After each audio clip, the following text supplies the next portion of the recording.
கொஞ்சம் ஒட்டுதல் இருக்காது. அவ இத என் மகன் என்ன கூப்பிடலன்னு சொன்னா உரைநடை, அது பியூரான உரைநடை. அவ அப்படி சொல்லல. பயர வச்ச பானையில பசை இருக்காதான்னு அவ சொல்லும் போது அவ ஒரு கவிதை மொழியை அதுக்குள்ளாக உருவாக்கி சொல்கிறாள். வெட்டுமணி சந்தையில நான் போயிருந்தேன். மீன் அன்னைக்கு நிறைய மீன், ஒரு ரொம்ப மலிவா இருக்கு. ஒரு பொம்பளைய கையில வாங்க காசு இல்லை. அவ சொன்னா மீன் நல்லா விற்கிது, எனக்கு கையில காசு இல்லைன்னு சொல்லல, ஆள் பழுக்கும் போது காக்கைக்கு வாப்புண்ணு.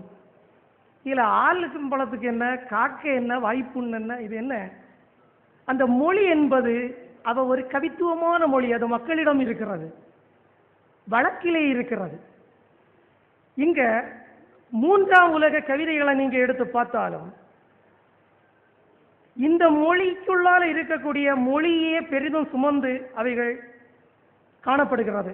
இன்னைக்கு யுத்தம் நடந்துட்டு இருக்கக்கூடிய பாலஸ்தீனால மஹ்மூத் தர்வீஷ் என்கின்ற ஒரு கவிஞர், அவர் எழுதுறாரு, காய்ந்து போன ஒரு கோதுமை கதிரின் விதைகள் கோடிக்கணக்கான பசிய கதிர்களால் சமவெளியை நிரப்பும்.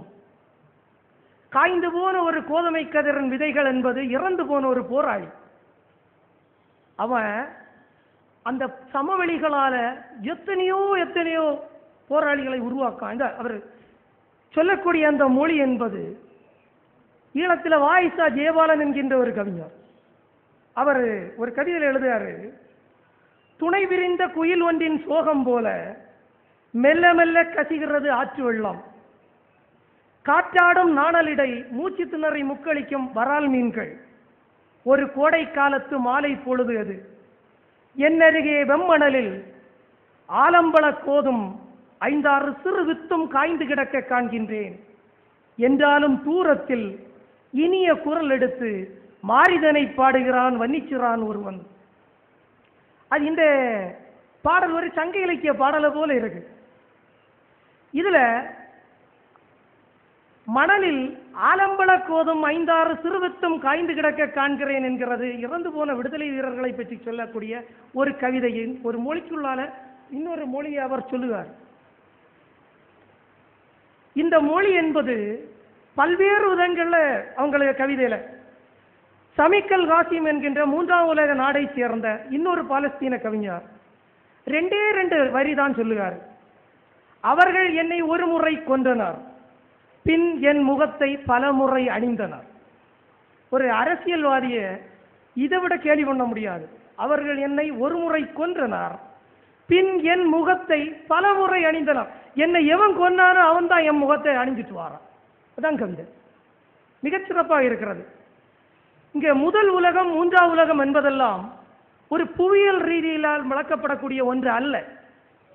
முதல் உலகமான பணக்கார நாடுகளை சேர்ந்த பல கவிஞர்களும் 3ஆம் உலக நாடு கவிதைகளை எழுதியிருக்கிறார்கள். ஜெர்மனியை சேர்ந்த பல கவிஞர்கள் இதற்கு உதாரணமாக இருக்கிறார்கள். காலனி ஆதிக்கத்தின் கீழ் இருந்த ஆசிரிய, ஆப்பிரிக்க, லத்தீன் அமெரிக்க நாடுகளில் பல 3ஆம் உலகத்தை சார்ந்தவை. விடுதலைக்கு பிறகு இன்றளவும் கூட இந்த நாடுகள் பொருளாதார ரீதியில் மேலை நாடுகளின் கட்டுப்பாடிலேயே இருக்கின்றன. பல நாடுகள் மேலை நாடுகளின் யுத்தத்தினால் அழிக்கப்பட்டவை. புதிய தொழில்முறை, தொழில்நுட்ப வளர்ச்சியினால் ஆதிக்க நாடுகள் 3ஆம் உலக நாடுகளை வளர விடாமல் தடுக்கின்றன. 3ஆம் உலக நாடுகளின் இயற்கை வளங்கள், கனிம வளங்கள், உழைப்பு சக்திகள், அறிவாற்றல்கள், கலை பண்பாடுகள் இவற்றை தங்கள் வசதியை பெருக்க சுரண்டுகின்றன. இதற்கெதிராக போராட்டும் மக்களை அந்தந்த நாட்டு அரசாங்கங்களை வைத்து ஒடுக்குகின்றன. இதற்கெதிராக ஏழை நாட்டுகளின் எழுத்தாளர்களும் கவிஞர்களும் முன்வைக்கும் கருத்தாக்கங்களைத்தான் நாம் 3ஆம் உலக எழுத்துக்கள் என்று சொல்லலாம். 3ஆம் உலக நாடுகளைச் சேர்ந்த பல கவிஞர்கள் தங்கள் நாட்டில் இருந்து விரட்டப்பட்டவர்கள், புலம்பெயர்ந்து வாழக்கூடியவர்கள். அந்த இழப்பின் துயரம் இவங்க கவிதைகளில் மிக அதிகமாக எதிரொலிக்கின்றன. உதாரணமா எரிக் ஃப்ரீட்னு சொல்லக்கூடிய ஒரு ஆஸ்திரிய கவிஞர், இவர் சொல்லுகிறார், இவருக்கு அனுபவம் பாருங்க, எனது முதலாவது நாட்டை இழந்து எனது 2வது நாட்டிலும் 3வது நாட்டிலும் அனைத்தையும் இழந்த பின் எந்த நினைவுகளாலும் ஈடு செய்ய முடியாத இழப்புகளாலும் நஞ்சூட்டப்பட முடியாத ஒரு மண்ணை தேடி புறப்பட்டேன். அப்போது ஒளிரும் வாளுடன் ஒரு காவலாளி வந்து சொன்னான், இங்கிருந்து போய்விடு, இங்கு நீ எதையும் இழக்கவில்லை, நீ எங்கே இழந்தியோ அங்க போன்னு சொல்லுவான். இந்த நாடுகள் இல்லாமல் அகதிகளாக அலையக்கூடிய ஒரு துர்பாக்கிய நிலை இருக்கு. இன்னைக்கு நம்ம நாட்டிலையும் ஒரு சின்ன மைக்ரோவெல் எடுத்து பார்த்தா இந்த நிலை பரவலாக உழைக்கும் மக்களிடத்திலும் காணப்படுகிறது. அதாவது நான் ஒரு பேருந்து நிலையத்தில் ஒரு நாள் ராத்திரி பார்த்தேன். எங்கேயோ ஒரு உணவகத்தில் வேலை செய்யக்கூடிய ஒரு சின்ன பையன், அவன் வந்து ஒரு பஸ் ஸ்டாண்டில் தூங்குவான். அவன் தூங்கி அப்படி ஒரு 5 நிமிஷம் ஆனோடனே ஒரு போலீஸ்காரன் ஓங்கி ஒரு அடி கொடுக்கான். பையன் தடவிட்டு இன்னொரு பக்கம் போய் படுக்கான். ஒரு 10 நிமிஷம் தாண்டினப்புறம் அவனுக்கு 2வது அடி விழுது. இன்னொரு இடத்துல போய் படக்கான் தடவிட்டு. நான் மனசுல நினைச்சு பார்க்கேன், ஒரு இரவு அந்த பையன் உறங்குவதற்கு எத்தனை அடிகள் படுகிறான். இதுக்கு ஒரு மிகப்பெரிய ஒரு விரிவான ஒரு இதுதான் புலம்பெயர்ந்து நாடுகளில் வளரக்கூடிய கவிஞர்கள். இந்த நிலையிலும் அவங்கள்ட்ட எந்த மனிதத்தன்மையை இழக்காத ஒரு குரலைத்தான் அவர்களுக்கு கவிதையில நாம் கேட்கிறோம். இதே கவிஞர் எழுதார் இன்னொரு கவிதையில, நம் இறப்பை கடந்தும் நிச்சயம் பாடல்கள் உண்டு, நாம் சிக்குண்ட கொடிய காலங்களை தாண்டி எதிர்கால பாடல்கள் உண்டு, மானிட கருத்துக்கப்பால் விரிவதை பற்றியும் பாடுவதுண்டு, ஆனால் மானிடம் கடந்து எந்த பாடலும் இல்லை. ஒரு மானிடம் கடந்த ஒரு பாடலே உலகத்தில் இல்லை. எல்லா பாடல்களும் மானிடத்துக்குரிய பாடல்கள்னு சொல்லக்கூடிய எரிக் பிரீட் ஒரு 3ஆம் உலக கவிஞர். ஈழத்தில் கலாமோகன் என்கின்ற ஒரு கவிஞர், அவர் இப்ப பாரிஸில் புலம்பெயர்ந்து வாழ்கிறார். அவர் இப்ப இன்னொரு நிலத்துள் நான் சொல்லிட்டு ஒரு தொகுப்பு இப்ப பிரிண்டில் இருக்கு. அதுல ஒரு கவிதையில் அவர் சொல்லுவார், அவர் பிரான்ஸ் நாட்டில் வாழ்கிறாரு, பிரெஞ்சு மொழியிலும் எழுதக்கூடியவர். ஒரு தமிழன் பிரான்ஸ் நாட்டில் போய், உலகத்திலே இப்ப ஈழத்தமிழர்கள் பல நாடுகளில் அகதிகளாக வாழ்ந்தாங்க, அந்தந்த நாடுகளின் மொழியை படித்து அந்தந்த மொழியில் கவிதை எழுதுகிறார்கள். இவர் எழுதியாரு, எனக்கு ஒரு நாடு இல்லை, நான் ஒரு அகதின்னு சொல்லிட்டு கடவுளிடம் போய் புகார் சொன்னேன். கடவுள் சொன்னார், நீ அழாதே, நானும் ஒரு அகதிதான் என்று. கடவுள் வந்து ஒரு மிகப்பெரிய ஒரு அகதியா இருக்கார். பல்கேரிய நாட்டில் உள்ள ஒரு கவிஞர் ஆண்ட்ரி ஜெர்மனோ, இவர் ஒரு கவிதைய புதர்வேலியில் கொலையுண்ட ஒரு மனிதன், அவனை பற்றி எழுதாரு. புதர்வேலியில் கொலையுண்ட மனிதன், அவனு ஒரு நிலத்துக்காக போராடக்கூடிய ஒருத்தன். அவன் இறந்த பிறகுள்ள நிலைமை அவர் சொல்லுவார், அவனது கைகள் நிறைய மண், அவனது கண்கள் நிறைய மண், அவனது வாய் நிறைய மண், அவனுக்கு நிலத்தின் மீது நிறைய ஆசை, இப்போது அவனது ஆசை தீர்ந்தது. இது ஒரு துயரமான ஒரு பாடல். லத்தீன் அமெரிக்கா என்பது ஒரு 3ஆம் உலக நாடு. அங்கே இருந்து நிறைய கவிதைகள் 3ஆம் உலக கவிதைகளாக வருகின்றன. அந்த நாட்டில் கியூபாவில் உள்ள ஒரு மிகப்பெரிய ஒரு கவிஞர் நிக்கோலஸ் கியன், அவர் வந்து லத்தீன் அமெரிக்காவின் தாகூர்னு புகழப்படக்கூடியவர். அவரும் இழந்து போன மண்ணை பற்றி பாடும்போது ரொம்ப கோத்துல சொல்லுவார், தண்ணீர் விழுகிறது, ஓடுகிறது, தண்ணீர் பாய்கிறது, மறைகிறது, யாரும் அதை தடுப்பதில்லை, உன்னுடைய நிலம் என்னுடையதும் தான், எல்லாருடைய கால்களும் அதன் மேல் நடந்து போகின்றன, யாருக்கும் அது சொந்தமில்லை, ஆம் யாருக்கும். கொரியா நாட்டில் உள்ள ஒரு கவிஞர், அவரு இதே நிலமில்லாத ஒரு விஷயத்தை தான் சொல்லுவார். நிலமில்லைன்னு நான் சொல்லக்கூடிய நேரத்தில் நீங்க இவை ஏதோ அரசியல் கவிதையை சொல்லுதான் மறைமுகமா சொல்லுன்னு நினைக்கப்படாது. அரசியல் இல்லாத கவிதையே அரசியல் கவிதைகள் தான். யூச்சி ஹவான் சொல்லக்கூடிய ஒரு கொரிய நாட்டு கவிஞர் நிலை இல்லாத ஒரு நிலையை சொல்லுவார். மழைக்காலம் வந்தது, சிறுவர்கள் எங்கிருந்தோ மலர் விதைகளை கொண்டு வந்தார்கள், அவற்றை எண்ணினார்கள், ஒவ்வொன்றாக அடுக்கினார்கள், அவர்கள் தூங்க தயாரான போது படுக்கையில் கூட விதைகளை பற்றியே பேசினார்கள், இவற்றை பயிர் செய்ய நமக்கு ஒரு தோட்டம் இருந்தால், களைத்து போன இந்த ஏழை மலர்கள் ஆழ்ந்து உறங்கிவிட்டனர், ஒவ்வொருவரும் ஒரு அற்புதமான பூந்தோட்ட நிலத்தை கட்டி அணைத்தபடி. இதுபோல ஆப்பிரிக்கா நாட்டைச் சேர்ந்த, அதுவும் ஒரு 3ஆம் உலக நாடு, கருப்பின கவிஞர்களும் நிறைய கவிஞர்கள் கவிதைகள் எழுதுகிறார்கள். கருப்பு அமெரிக்க இலக்கியம்னு சொல்லக்கூடிய ஒரு இலக்கியம் படைக்கக்கூடிய முக்கியமான ஒரு கவிஞர் லாங்ஸ்டன் ஹியூஸ். அவர் சொல்லுவாரு, பெயருக்கு முன்னால் எந்த அடைமொழியும் இல்லாதவர்கள் உலகம் முழுவதும் இருக்கிறார்கள். அவங்களுக்கு அட்ரஸ் கிடையாது. அவர்களால் எழுதப்படக்கூடிய கவிதைகள் தான் மூன்றாம் உலக கவிதைகள். இப்ப கருப்பின மக்களுக்கு அவங்க நிறமே அவங்களுக்கு ஒரு எதிரியாக இருக்கு. ஆனா கருப்பு நிறத்தை அவர் ஒரு கலகமாக, ஒரு பதாகையாக உயர்த்தது கருப்பு இலக்கியம்னு சொல்லுவார். மேற்குலகம்னு சொல்லக்கூடியது தற்கொலையை பற்றியே பேசுது. சில்வியா பிளாத் போன்ற கவிஞர்கள் எல்லாம் சாபதம் ஒரு கலைன்னு சொல்லும் போது, எத்ரிக் நைட் இவங்க எல்லாம், இந்த மாதிரிப்பட்ட கருப்பு கவிஞர்கள் எல்லாம் நம்பிக்கையோடு வாழ்க்கையை எதிர்கொள்வதற்கு தங்களது துன்ப நிலையிலும் கவிதைகளை சொல்கிறார்கள். இந்த லாங்சன் ரூஸ் ஒரு கவிதையில சொல்லுவாரு, கடவுளை கூட அவங்க விட்டு வைக்கல. இவரு ஒரு கவிதை எழுதுறாரு, இயேசு ஒரு கற்பனாக வந்தால் அது அவருக்கு நல்லதல்ல. அவர் சென்று வழிபட முடியாத தேவாலயங்கள், உணவருந்த முடியாத உணவகங்கள் இருக்கின்றன. ஆனால் நிச்சயமாக ஒன்று சொல்லலாம், அவர் மீண்டும் சிலுவையில் அறையப்படுவார். இவங்க வாழ்க்கைக்கு பல்வேறு அர்த்த தளங்களை ஒரு சின்ன வரியில, சின்ன உரைநடையாக எழுதி காட்டுவார்கள். அதாவது சிரிப்பை பற்றி எழுதுகிறாரு. மனிதர்களுக்கு சிரிப்பு ரொம்ப ரொம்ப வித்தியாசமா இருக்கு. சிலர் சிரிக்கக்கூடிய சிரிப்பு மர்மமான புன்னகையா இருக்கு. சிலர் பற்களால் சிரிக்கிறார்கள். சிலர் எதற்காக சிரிக்கிறார்கள் என்பதே தெரியவில்லை. இவர் தனக்கு சின்ன குழந்தையை பார்த்து கேட்கிறாரு, மகனே குழந்தாய், எப்படி சிரிப்பது என்பதை நீ எனக்கு காட்டு. நான் குழந்தையாக இருந்தது போது எப்படி சிரித்தேன் என்று எனக்கு காட்டு மகனே. அந்த கவிதை மொழியை பாருங்க. எனக்கு மகன் தம்பி கேட்காரு, நான் குழந்தையாக இருக்கும்போது எப்படி சிரிச்சேன், எனக்கு இப்ப சிரிப்பு மறந்து போச்சு. ஏன்னா மனிதர்கள் சிரிக்கக்கூடிய சிரிப்பு அர்த்தம் தெரியாத சிரிப்புகளாக இருக்கிறது. ஆகவே குழந்தை, நீ எப்படி சிரிப்பது என்று எனக்கு காட்டுன்னு கேட்கிறாரு. மூன்றாம் உலக கவிஞர்கள்லாம் நிறைய கவிஞர்கள் பெண் கவிஞர்கள். அவர்கள் பெண் மொழியில் எழுதக்கூடியவர்கள். தமிழ்நாட்டில் மட்டும் 25க்கும் மேற்பட்ட பெண் கவிஞர்கள் இருக்காங்க. அவர்களுக்கு புஸ்தகங்கள் எல்லாம் இங்க லைப்ரரியில் இருக்கு. நாம பஜ்ஜி கடையில் போய் பஜ்ஜி வாங்குவோம், சாப்பிடுவோம். பட்டிமன்றத்தில் போய் நகைச்சுவைகளை எல்லாம் கேட்டு காது நிறைய கேட்டு கொண்டு போறோம். புத்தக கடையில் போய் புத்தகங்கள் வாங்கும் போதுதான் இந்த மாதிரிப்பட்ட கவிஞர்களின் கவிதைகளை பற்றி எல்லாம் நாம் அறிய முடியும்.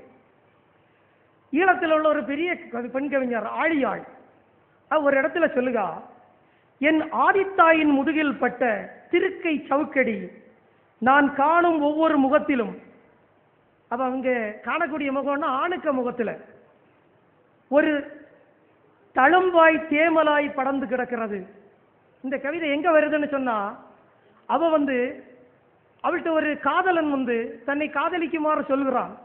அவனுக்கு முகத்தை பார்க்கும்போது அவனுக்கு ஆதி தாய்ப்பட்ட ஒரு திருக்கையடி ஒவ்வொரு அந்த பெண்ணுக்கு பார்வையில ஒவ்வொரு ஆணுக முகத்தில் ஒரு தழும்பாகவும் தேமலாகவும் தெரியுது. அடையாளத்தை உணரும் போதெல்லாம், அதாவது அவள் தான் பெண் என்கின்ற அடையாளத்தை உணரும் போதெல்லாம் வீரியம் கொண்ட ஊழிச்சவுக்கின் ஒலி மீளவும் என்னை வலிக்க பண்ணுகிறது. எனக்கென ஓர் பிரபஞ்சம் உருவாகும் போது உயிர் பெறும் எனக்கான வரி வடிவங்களுடன் கூடிய என் மொழி. அவளுக்கான ஒரு உலகம், ஒரு பெண்ணுக்கான உலகம், ஒரு மன உலகம் உருவாகும் போது அவளுக்குன்னு ஒரு மொழி கிடைக்கும். அது இருக்கிறது வரைக்கும் அவள் ஆணின் மொழியில் தான் பேசுவாள். அதன்பின் தேமல் படர்ந்த எவனாயினும் என்னோடு உரையாடட்டும். அப்போது கூறுகிறேன் பதிலை என் மொழியில், என் ஆதித்தாயின் பெண் மொழியில். அதுவரை நீ காத்திரு. ஒரு கடிதம் போல இருக்கு இந்த கவிதை. இது ஒரு பெண் தனது சுயத்தை தனது மொழியில் எழுதிய ஒரு கவிதை. இது ஒரு காதல் கவிதை. அந்த ஒரு காதல் கவிதையில கூட ஒரு மிகப்பெரிய நீண்ட ஒரு பெண்வழி சமுதாயத்துக்கு ஒரு நீண்ட பாரம்பரியம் எவ்வளவு வருடங்களை தாண்டி அந்த மொழியில் இருக்கிறது. நாம நினைச்சிட்டு இருக்கோம், இந்த புரட்சியை எழுதக்கூடியவை மூன்றாம் உலக நாடுகளை சேர்ந்தவனுக்கெல்லாம் காதல் கவிதை எழுத தெரியாதவங்க. தமிழ்நாட்டில் இன்கிலாப்னு ஒரு கவிஞர் இருக்கார்.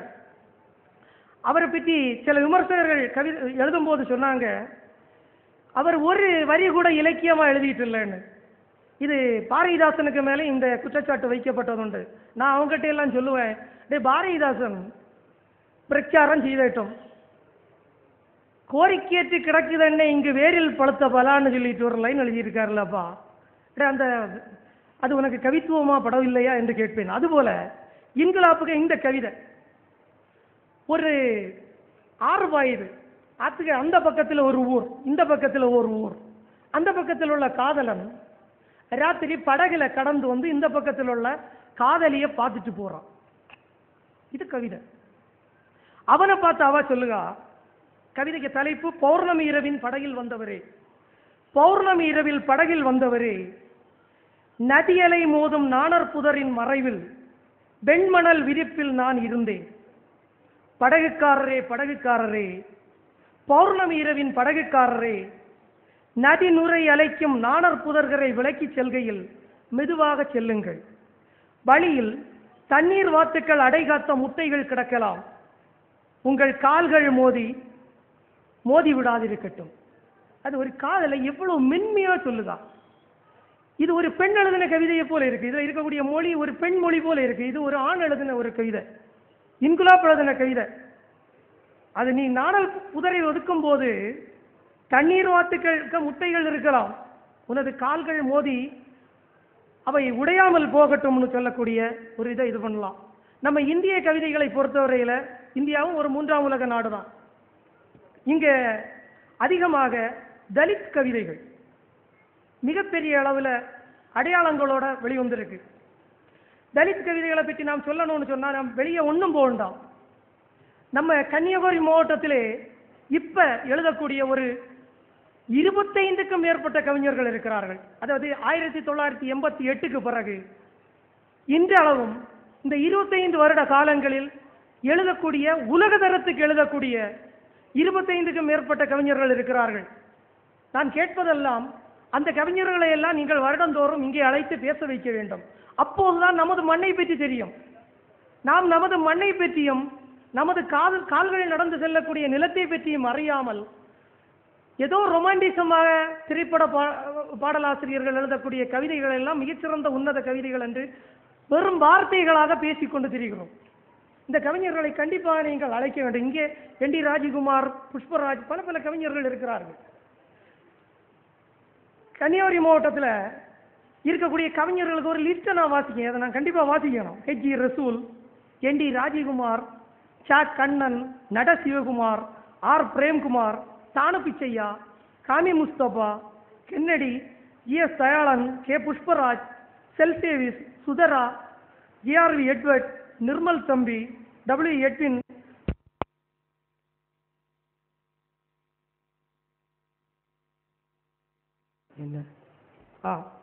மருதம் செல்வா, சு. மகாதேவன், லட்சுமி மணிவண்ணன், சேவியர், பூதை நாகராஜன், சிவசங்கர், பைசல், ராஜநாத்தியப்பன், ஹரிகரசுதன், கிருஷ்ண, இவங்க எல்லாம் பல கவிதை தொகுப்புகள் போட்டவர்கள். ஒரு சிறந்த 50 கவிதை தொகுதியாவது நாம் இவங்கள்ட்ட இருந்து எடுக்கலாம். இதுல நாம் உலக அளவில் உள்ள ஒரு மிகச்சிறந்த தலித் கவிதையா நட சிவகுமார் எழுதின ஒரு கவிதை. நம்ம சமூகம் ஒரு ஜாதி அடுக்கு நிலையில் இருக்கக்கூடிய சமூகம்னு தெரியும். அவன் எல்லா ஜாதியினிடத்திலும் உறவு கொள்ள பார்க்கிறான். அதை பற்றி பெயர் என்கின்ற கவிதை. ஊரில் என் பெயர் வண்ணான், அம்மா அப்பா இட்ட பெயர் சிவகுமார், குடும்ப தொழில் வைத்தியம், மாந்திரீகம், துணிவெழுப்பு, மூலிகை சேகரிக்க உதவும் பறையர்குல வள்ளிப்பாட்டி என் சொந்தக்காரை, காட தேவாங்கு கருங்குரங்கு பச்சோந்தி உடும்பு வேம்பின் தேன் மருந்துக்கும் மாந்திரீகத்துக்கும் அதை எனக்கு தரும் காணிக்காரன் என் சொந்தக்காரன், இரும்பை உருக்கி பஞ்சலோக தகடு செய்ய தகடுக்கு சாஸ்திரம் எழுதவெல்லாம் வரும் ஆசாரி அவன் என் சொந்தக்காரன், எந்த மருந்தையும் சுத்தி பண்ண அக்காணி கருப்பட்டி எல்லாம் தரும் சாணான் என் சொந்தக்காரன், விரால் நெத்தலி மீன் எல்லாம் பத்தியத்துக்கு அவசியம் அதை கொண்டு வரும் முக்குவனும் என் சொந்தக்காரன், மருந்து சட்டி பானைக்கு மண் குயவன், எந்த மருந்தையும் சுத்தி செய்ய சுண்ணாம்பு பரவன், மோர் வெண்ணெய் மருந்துக்கு தரும் கோனான், இவர்களெல்லாம் என் சொந்தக்காரர்கள். ஆனால் அம்மா அப்பா இட்ட பெயர் சிவகுமார், ஊரில் என் பெயர் வண்ணான். அதாவது இந்த ஒரு தலித் கவிதையில இருந்து 1990க்கு பிறகு கன்னியாகுமரி மாவட்டத்தில் எழுத வந்தவர்கள் பெரும்பாலும் இளைஞர்கள். இவங்களெல்லாம் புதிய தலைமுறை கவிஞர்கள்னு இவங்களை எல்லாம் கூப்பிட்டு நம்ம இந்து கல்லூரியில் வச்சு நான் ஒரு கவியரங்கம் நடத்தினேன். அது இந்த வழக்கமான ரெடிமேடு கவிதைகளை கொண்டு கவிதை வாசிக்கக்கூடிய கவிதை அரங்கம் அல்ல. அவங்க எழுதின 3 கவிதைகளை அவங்கள வாசிக்க வச்சு அவங்கள பற்றி பேசணும். இவங்க தனக்கு மண்ணுக்குள்ள வாழ்வை எழுதுகிறார்கள், முன்னோர்கள் வாழ்க்கையோடு தொடர்புபடுத்தி எழுதுகிறார்கள், நாட்டுப்புற தெய்வங்களை பற்றி எழுதுகிறார்கள், தொழில் சார்ந்த விஷயங்களை வெளிப்படுத்துகிறார்கள். இவர்களுக்கு படைப்புகளில் ஒரு வித்தியாசமான உலகம் தெரிகிறது. இவங்க கிரமங்களில் நடந்து வரும் மாற்றங்களை எழுதுகிறார்கள், இயற்கையை பாதிக்கப்படுவதை பற்றி எழுதுகிறார்கள், எதிர் மரபுகளை முன்வைக்கிறார்கள். இந்த வகையில் நம்ம மண்ணுக்கான ஒரு இதை பற்றி ஜிஆர்வி எட்வர்ட் எழுதின ஒரு கவிதை, முச்சந்தி நாய்கள். அந்தி பொழுதில் முச்சந்தி நின்று வானம் பார்த்து குறைக்க தொடங்கிட்டு ஒரு நாய், பல்வல் லொல்லொல் வந்து குவிந்தனர் மக்கள், இறைவன் அனுப்பிய திருநாய் என்றும் அவன் அருளை பெற்ற பெருநாய் என்றும் கதைகள் சொன்னார்கள். ராமச்சந்திரன் முன்னால் வந்தார். அரே ராம் என்று அழைப்பதாக அர்த்தம் சொன்னார். பார்த்து நின்ற முகமது அலியோ அவரது பேச்சை அபாண்டம் என்றான். அல்லாஹ் அல்லாஹ் என்று விழிப்பதாய் சுற்றம் நோக்கி உரத்து சொன்னார். ரெண்டுமே தப்பென்று பாய்ந்து வந்தார் இயேசுவடியான். அல்லேலுயா அல்லேலுயா என்றல்லவா அது துதிக்குது என்றார். நிலைமை புரிந்து நாய் வசமாய் நழுவிக்கொள்ள மனிதர்கள் அங்கே வள் வள் வள். அதாவது நம்ம மண்ணுக்கு அரசியல இதை விட ஒரு எளிமையான ஒரு மொழியில ஒரு கவிதை சொல்ல முடியும். இதெல்லாம் நம்ம மண்ணில் எழுத, நம்ம குமரி மாவட்டம் மண்ணில் முடிக்கலாம். அதாவது வாரந்தோறும் கவிதை தொகுதி வருது. நான் அடிக்கடி பார்க்க பெண் கவிஞர்கள் ஏன் கவிதை எழுத வரலன்னு. இதா சென்ற வாரம் ஒரு பெண் எஸ் சுதந்திரவல்லி ஒரு தோப்பு போட்டிருக்கா. அதுக்கு கவிதை தோப்பு தலைப்பு மிக நீளமான தலைப்பு. பட்டணத்து ரயிலை மட்டும் கிராமத்தை நோக்கி கொண்டு வந்து சேர்த்தாள். பட்டணத்து ரயிலை மட்டும் கிராமத்தை நோக்கி கொண்டு வந்து சேர்த்தாள். அதுல ஆடுகள்னு ஒரு கவிதை, அது என்ன ரொம்ப பாதிச்ச கவிதை. ஒரு பெண் எழுதுகா. அது எனக்கு அனுபவத்தில் உணர்ந்தது. ஆசிரியராக இருப்பதை காட்டிலும் ஆடு மேய்ப்பதே ஆத்ம திருப்தி அளிக்கிறது. ஆசிரியராக இருப்பதை காட்டிலும் ஆடு மேய்ப்பதே ஆத்ம திருப்தி அளிக்கிறது. ஆடுகள் அதற்கான நிலப்பரப்பிலும் நான் எனக்காக நிலப்பரப்பிலும் கனவுகளை மென்று தீர்க்கிறோம். ஆடுகள் அதற்கான நிலப்பரப்பிலும் நான் எனக்கான நிலப்பரப்பிலும் கனவுகளை மென்று தீர்க்கிறோம். இவ்வளவு நேரம் நான் மூன்றாம் உலக கவிதைகள்னு சொல்லக்கூடியது, மூன்றாம் உலகம்னு சொல்லக்கூடியது நமது மண்ணிலிருந்து எங்குமே வியாபித்து கிடக்கக்கூடிய ஒன்று. அதில் உள்ள சில கவிதைகளை நான் சில அடையாளப்படுத்தினேன். இதை யாரையும் புண்படுத்தணும்னு நான் சொல்லலை. நான் இலக்கியத்தில் உள்ள ஒரு விஷயத்தை நான் வெளிப்படையாக சொன்னேன். புத்தக சந்தையில் நாம் வந்திருப்பது, ஒரு சந்தையில் நீங்கள் காய்கறி வாங்க போறீங்க, அப்போ என்ன வாங்குவீங்க? காய்கறிகள் வாங்குவீர்கள். புத்தக சந்தையில் நம்ம என்ன வாங்க வந்தோம்? புஸ்தகம் வாங்க வந்தோம். இந்த கன்னியாகுமரி மாவட்டத்தில் எழுதின எழுத்தாளர்கிட்ட எல்லாம் நான் ஃபோன் பண்ணி சொல்லுவேன், நாளையிலிருந்து நீங்கள் ஸ்டால்களில் எல்லாம் இந்த கவிதை தொகுப்புகளை கொண்டு வைங்க. ஒரு 50க்கும் மேற்பட்ட தொகுப்புகள் உண்டு. இது எல்லாம் நீங்கள் வாங்கி அவர்களை ஊக்கப்படுத்த வேண்டும்.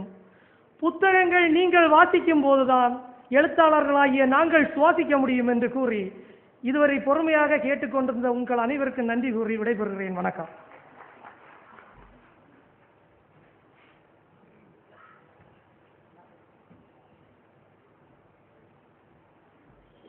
கவிதையின் மொழியை அற்புதமாக நமக்கு முன்னால் பதிவு செய்த அன்பிற்குரிய பேராசிரியர் குமாரசெல்வா அவர்களுக்கு நன்றி.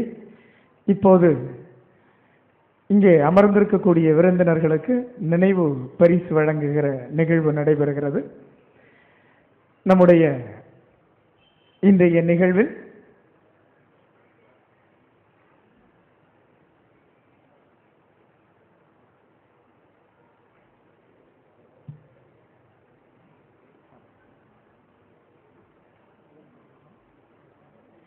நிகழ்வில் கலந்து கொண்டவர்களுக்கு இப்போது நம்முடைய கல்லூரி முதல்வர் அவர்கள் இப்போது நினைவு பரிசை வழங்குகிறார்கள். முதலில் இன்றைய நிகழ்விற்கு தலைமையேற்று சிறப்பித்த தமிழ் வளர்ச்சித்துறையினுடைய உதவி இயக்குனர் அவர்களுக்கு, துணை இயக்குனர் அவர்களுக்கு இப்போது நினைவு பரிசு வழங்கப்படுகிறது. தொடர்ந்து மூன்றாம் உலக கவிதைகள் என்கிற தலைப்பிலே அருமையான உரையை ஆற்றிய அன்பிற்குரிய பேராசிரியர் குமாரசெல்வா அவர்களுக்கு இப்போது நினைவு பரிசு வழங்கப்படுகிறது.